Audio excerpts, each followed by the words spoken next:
Hi ಎಲ್ಲರಿಗೂ ನಮಸ್ಕಾರ. ಇವತ್ತು ನಾನು ಒಂದು ಚಂದದ ಕತೆ ಹೇಳೋಕೆ ಬಂದಿದ್ದೀನಿ. ಇದು ಒಬ್ಬ ರೈತ ಮತ್ತು ಒಬ್ಬ ಲೈನ್ಮನ್ನ ಬಗ್ಗೆ. ಇವರಿಬ್ಬರ ಜೊತೆಗಿನ ಕೆಲಸ ಒಂದು ಗ್ರಾಮದ ಜನರನ್ನ ಒಗ್ಗೂಡಿಸಿ ಒಂದು ದೊಡ್ಡ ಸಮಸ್ಯೆಯನ್ನ ಬಗೆಹರಿಸಿತ್ತು. ಇದು ಕೇವಲ ಕಥೆಯಲ್ಲ, ಒಡನಾಟದ ಶಕ್ತಿ, ಒಗ್ಗಟ್ಟಿನ ಬಲ ತೋರಿಸೋ ಒಂದು ಸ್ಫೂರ್ತಿಯ ಉದಾಹರಣೆ. ಒಂದು ಚಿಕ್ಕ ಗ್ರಾಮ ಇತ್ತು. ಹೆಸರು ಹೇಳೋಣ ಬೇಕಾದರೆ ಕಾವೇರಿಪುರ. ಈ ಗ್ರಾಮದಲ್ಲಿ ರೈತರೇ ಹೆಚ್ಚು.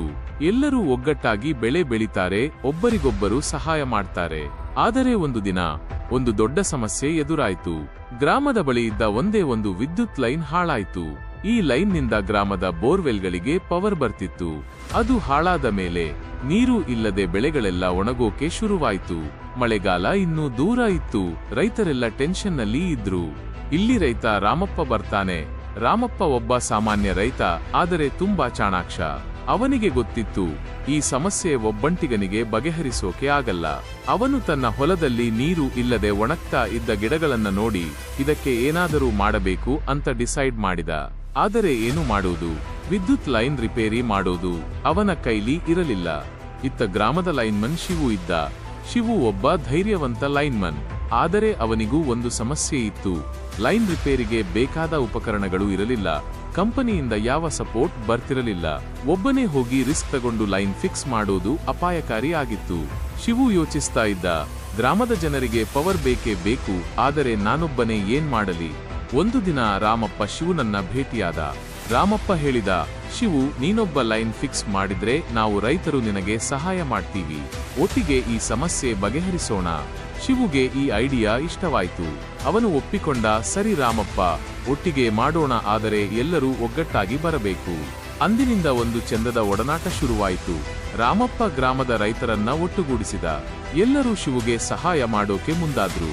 ಒಬ್ಬರು ಶಿವುಗೆ ಲೈನ್ ರಿಪೇರಿಗೆ ಬೇಕಾದ ಸಾಮಾನುಗಳನ್ನ ಒಟ್ಟು ಮಾಡಿಕೊಟ್ರು.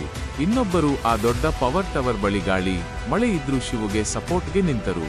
ರಾಮಪ್ಪ ಸ್ವತಃ ಶಿವು ಜೊತೆ ಹೋಗಿ ಲೈನ್ ಎಲ್ಲಿ ಬ್ರೇಕ್ ಆಗಿದೆ ಅಂತ ಗುರುತಿಸೋದಕ್ಕೆ ಹೆಲ್ಪ್ ಮಾಡಿದ. ಶಿವು ತನ್ನ ಧೈರ್ಯ ತೋರಿಸಿದ. ಒಂದು ದೊಡ್ಡ ಗಾಳಿಯ ದಿನ ಎತ್ತರದ ಟವರ್ ಏರಿ ಆ ಒಡೆದ ಲೈನ್ನ ರಿಪೇರಿ ಮಾಡಿದ. ಕೆಳಗೆ ರಾಮಪ್ಪ ಮತ್ತು ರೈತರು ಎಲ್ಲ ತಯಾರಿ ಮಾಡಿ ಶಿವುಗೆ ಧೈರ್ಯ ತುಂಬಿದ್ರು. ಕೊನೆಗೆ ಒಂದು ದಿನ ರಾತ್ರಿ ಲೈನ್ ಫಿಕ್ಸ್ ಆಯ್ತು. ವಿದ್ಯುತ್ ಬಂತು. ಬೋರ್ವೆಲ್ಗಳಿಗೆ ನೀರು ಚಿಮ್ಮಿತು. ಗ್ರಾಮದ ಹೊಲಗಳಲ್ಲಿ ಮತ್ತೆ ಹಸಿರು ಕಾಣಿಸಿತು. ಈ ಕತೆ ಇಲ್ಲಿ ಮುಗೀತು ಅಂತ ಅಂದ್ಕೊಂಡ್ರ? ಇಲ್ಲ, ಇದರಿಂದ ಗ್ರಾಮದ ಜನರಿಗೆ ಒಂದು ದೊಡ್ಡ ಪಾಠ ಕಲಿತು. ರಾಮಪ್ಪ ಮತ್ತು ಶಿವು ತೋರಿಸಿದ ಒಡನಾಟ, ಒಗ್ಗಟ್ಟು ಎಷ್ಟು ಶಕ್ತಿಶಾಲಿ ಅಂತ ಎಲ್ಲರಿಗೂ ಗೊತ್ತಾಯ್ತು. ಆ ದಿನದಿಂದ ಗ್ರಾಮದಲ್ಲಿ ಯಾವ ಸಮಸ್ಯೆ ಬಂದ್ರೂ ಎಲ್ಲರೂ ಒಟ್ಟಾಗಿ ಎದುರಿಸೋಕೆ ಶುರು ಮಾಡಿದ್ರು. ರೈತರಿಗೆ ಬೆಳೆ ಉಳಿಸೋ ಖುಷಿ ಸಿಕ್ಕಿತು. ಶಿವುಗೆ ತನ್ನ ಕೆಲಸದ ಬಗ್ಗೆ ಹೆಮ್ಮೆ ಆಯಿತು. ಇದು ಒಬ್ಬ ರೈತ ಮತ್ತು ಲೈನ್ಮನ್ನ ಕಥೆಯಲ್ಲ, ಇಡೀ ಗ್ರಾಮದ ಏಕತೆಯ ಕತೆ.